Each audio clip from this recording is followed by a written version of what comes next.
Bonjour, aujourd'hui, dernier épisode de notre série dans laquelle vous avez la parole. À quelques jours de l'élection présidentielle, Nogent TV a souhaité vous donner la parole sur les sujets qui animent le débat démocratique. Les Nogentaises et les Nogentais nous ont livré leur point de vue et leurs convictions sur les grands enjeux de notre pays. Sans plus attendre, dans ce dernier épisode, je vous propose d'écouter leurs réponses.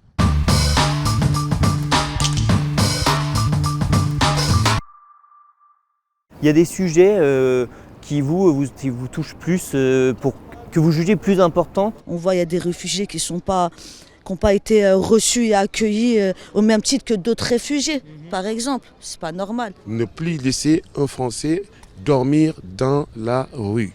Alors qu'il y a des Ukrainiens qui viennent de là-bas, ils sont déjà accueillis. Alors que je vais la dernière fois à Cré, un couple français qui dort dans la rue.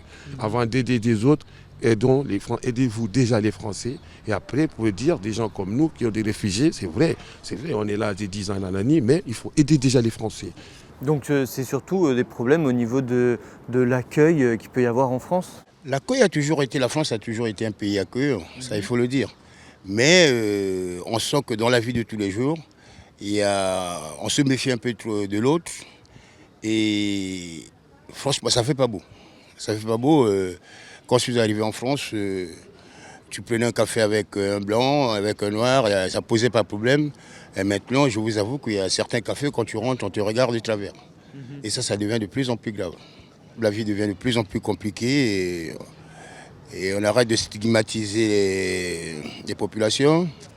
Il y a d'un côté les bons, d'un côté les mauvais, et ça devient de plus en plus dur. Quand je suis arrivé en France, la situation était un peu plus différente. Et là, c'est un peu inquiétant. C'est un peu inquiétant. Les imbéciles, il y en a partout. Les bons, il y en a partout. Et c'est pas comme de prétendre certains candidats que je vois à la télé, qu'il y a d'un côté les diables et d'un côté les anges.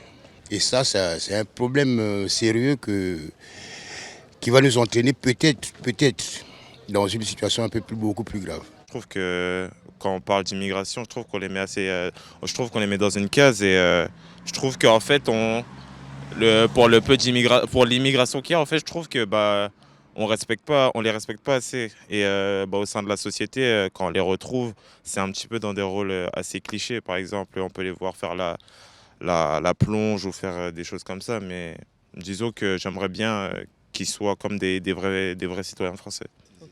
C'est des êtres humains comme nous, ils ont tous un rôle à jouer dans ce pays, vous voyez. C'est pas parce que c'est des immigrés qui viennent d'autres pays qu'ils n'ont pas le droit de, par exemple, travailler comme nous. Ils ont tous une chance, c'est des humains, ils sont comme nous. Quand on vient ici, si quelqu'un est conscient, il doit être reconnaissant d'un pays qui t'a accueilli, qui t'a donné ça, qui t'a donné ci, qui t'a donné ça. Si tu n'aimes pas la France, rentre chez toi. Si tu es un Marocain, tu n'aimes pas la France, rentre chez toi. Si tu es un Mauritanien, un Africain comme moi, ou Sénégalais, ou Malien, tu n'aimes pas la France, reste chez toi.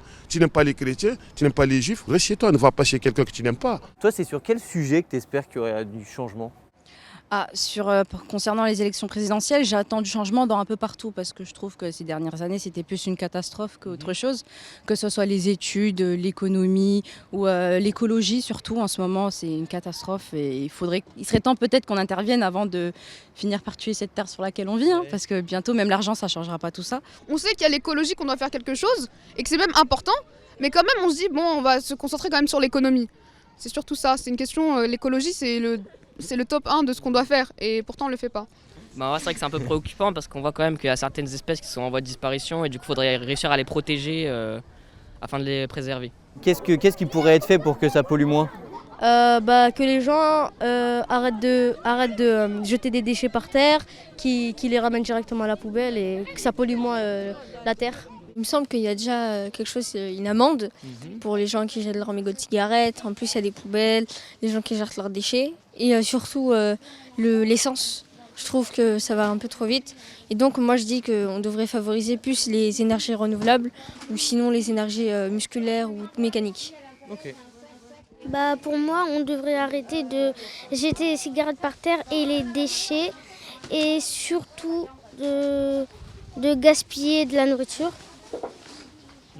Et de la jeter par terre. Moi je pense qu'il faudra plus mettre en place plus d'éoliennes, de tout ce qui est énergie renouvelable, les panneaux solaires et tout, faudra en installer plus et moins de nucléaire. Pour l'agriculture, qu'on arrête de vendre à l'extérieur, qu'on garde un peu aussi. Parce que c'est bête de vendre à l'extérieur pour acheter à l'extérieur. Vous qui êtes donc aide-soignant, Oui. est-ce que au sujet de la santé en France, il y a des choses qui pourraient être aussi des axes d'amélioration? Je vois beaucoup que les urgences, on attend beaucoup. Hein. Les aides-soignants, les infirmières, je sais ce que c'est. Hein. On est épuisé par le Covid déjà. Et puis manque de personnel, surtout dans les urgences, hein, beaucoup dans les urgences. C'est à cause de ça qu'on attend beaucoup. Les médecins, hein, il n'y a pas que les infirmières, les aides-soignants, les médecins, il y a tout ça qui manque beaucoup. Les gens sont épuisés ou ils démissionnent, ils en ont marre, ils en ont assez. Ils disent que ils n'en peuvent plus, quoi. Et puis bon, on fait rien pour eux, donc. Là, c'est une catastrophe. C'est une catastrophe. Moi, je vois, j'ai pas de médecin traitant. Il n'y en a pas. Il n'y en a pas. Donc, quand vous êtes malade, on fait comment? Il faut aller aux urgences. Aux urgences, vous y restez 5 heures. C'est pas normal. Qu'est-ce que tu attends, toi, du futur ou de la future présidente? J'attends qu'il règle ce problème peut-être de vaccin, qu'on soit au clair et à jour dans les décisions, parce que c'était un sujet qui était un sujet bancal un petit peu avec tout ce qui était les masques, par exemple, au lycée que j'ai pu connaître, etc. Les passes sanitaires, etc. qui sont enlevés, remis. Donc voilà, j'espère que cela sera réglé au plus vite. C'est quel changement qui vous tiendrait le plus à cœur ou sur quel sujet vous attendez du changement en France? Il y a des choses qui me déplaisent fortement, ce sont la facilité avec laquelle je peux retrouver des jeunes et des moins jeunes derrière des incivilités ou des mises à l'épreuve, alors qu'ils font des choses pour moi qui sont graves. Que ce soit du vol, que ce soit des squats, que ce soit des incendies volontaires, des vols de voitures, de la dégradation du quotidien. Pour moi, il y a les mises à l'épreuve et ce n'est pas forcément fait. Je ne peux pas mettre les policiers tout le temps dans le coin, je ne sais pas, parce qu'on ne se sent plus en sécurité, quoi. Est-ce que vous avez un espoir qu'avec, passer ces élections, il y ait tous ces changements, ou il y ait des changements, justement? Est-ce que vous avez encore cet espoir-là que par la politique, ça puisse changer les choses? Moi, je crois pas en la politique.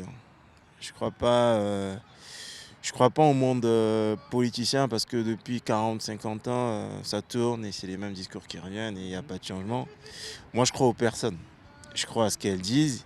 À partir du moment où quelqu'un engage sa parole, je crois à la parole de la personne. La vie est difficile, ça on fait confiance aux politiques. Et ça a toujours changé au fil des temps.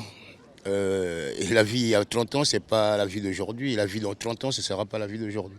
Est-ce que vous aurez du coup un petit message à adresser à tous les candidats pour assurer un changement Arrêtez de vous bouffer le nez à la télé parce que franchement, on s'en fout. Agissez. C'est tout ce qu'on vous demande. Et agissez, ça veut dire que nous, au quotidien, on le voit et on le ressent. Bonne chance à lui, qu'il fasse de la France plutôt un meilleur pays et qu'on puisse enfin éradiquer ce virus et la guerre en Ukraine s'arrête aussi. On est au 21e siècle. Quand même. Aujourd'hui, on nous parle comme si on était au 19e, 18e siècle. Et ces candidats, ils ne prennent pas conscience que les gens, ils n'ont pas forcément besoin qu'on leur pende un bout de papier pour dire votez pour moi. Les gens, ils ont besoin de contact, de chaleur humaine, de franchise. Soyez francs avec les gens, tout simplement. Ce que vous ne pouvez pas le faire, dites que vous n'allez pas le faire. Vous n'allez pas pouvoir le faire en 5 ans, ça s'entend. Moi, c'est un discours que je comprends. Écoutez, j'ai ce projet pour la France, mais comprenez bien qu'en 5 ans, je ne peux pas pouvoir le faire.